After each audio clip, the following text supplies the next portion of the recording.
दक्षे स्थिते भक्तपक्षे कामाक्षि मातम् नमस्ते।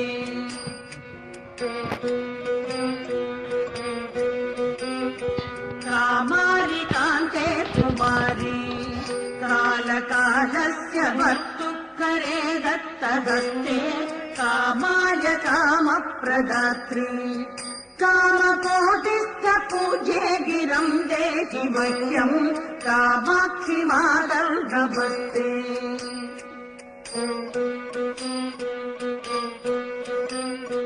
श्रीचक्रमध्ये वसन्ति भूतरक्षपिशाचादिदुष्टान् हरन्ति श्रीकामकोट्यान् ज्वलन्ति